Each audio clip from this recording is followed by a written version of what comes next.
Well, you guys faced each other 3 times, and this one just an incredible instant classic. I mean, people are going crazy as they were watching unfold. Give me your thoughts of how you're feeling after a victory like this. I feel good. It's a testament to my heart and will. I'll fight anybody in this game, and I'll keep pushing forward.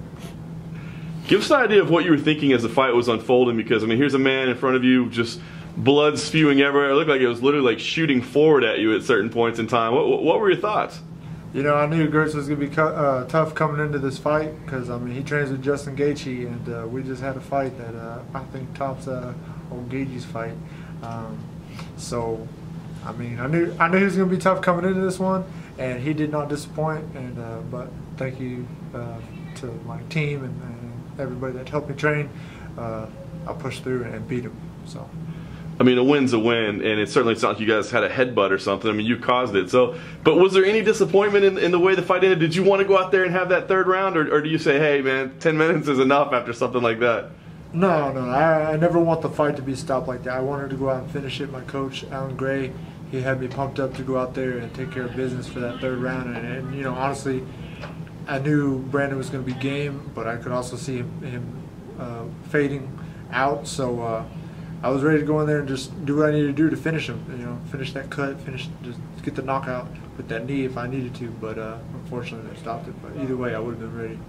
And last thing for me, I mean, obviously I know you want to move on to other things right now, but you know, after 3 fights, do you still feel like maybe there's some unfinished business after a classic like that maybe you guys could meet somewhere down the line? You know, I think that maybe somewhere down the line we could meet again. Nothing against Brandon; he's a game opponent, but I mean, he's 0-3 now.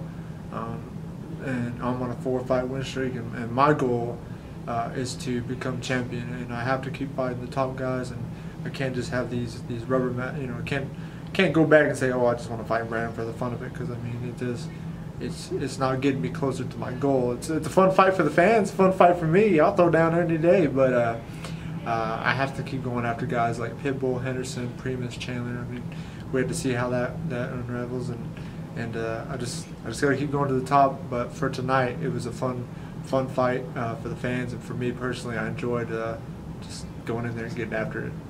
That was a lot of names that you just listed right there. Do you feel like you need to go through all those guys? How many rungs away on this ladder do you think you are from this title shot? You know, I've been after guys like guys like Piccolotti and Primus, and Primus, he got his shot. He's the champ now. Piccolotti, he's got a fight coming up too, and of course Pitbull Henderson coming up. Me personally, if I had to choose, you know, who I wanted to fight, I'll take the winner of Pitbull Henderson. You know, I'd love to get that Pitbull one back, and I also like to throw down with Henderson. I believe I can go in there and you know, take him out.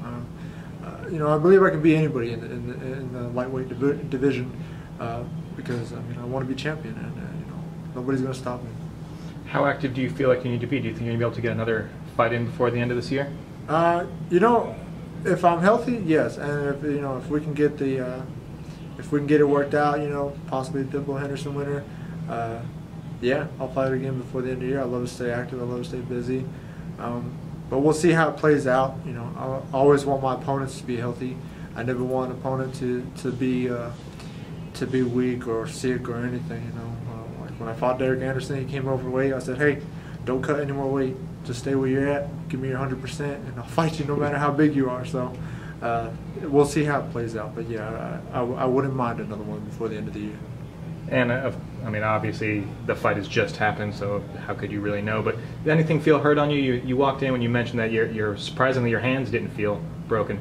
Yeah, thanks to Stitch. You know, his hand wraps are obviously the best in the world, and my hands feel great. You know, it's like I just had pillows on them. You know, but other than that, the only thing that hurts, you know, I got a little hematoma in my left ear here, added to my already ugly ear, because Brandon Girtz, you know, he kept knocking me on that dang ear and catching me. But that's really it. You know, it's hard to feel the pain when you just want to fight like that. So I'm sure I'll feel it tomorrow morning, though.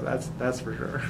Are fights like that the ones that get you excited, get you motivated? Guys that are going to stand in front of you and just throw it with 100%?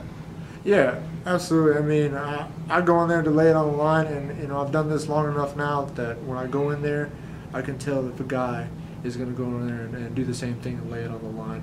You can see it in his eyes if he's gonna go toe to toe with you, or if he's gonna break. And if he's gonna break, he's gonna break, and you know it. So I always try to get those fights. You know, we're laid on the line and just give the fans a good show and keep moving to the top. That's what I like. That's the way I fight. I lay it all on the line. Nothing held back.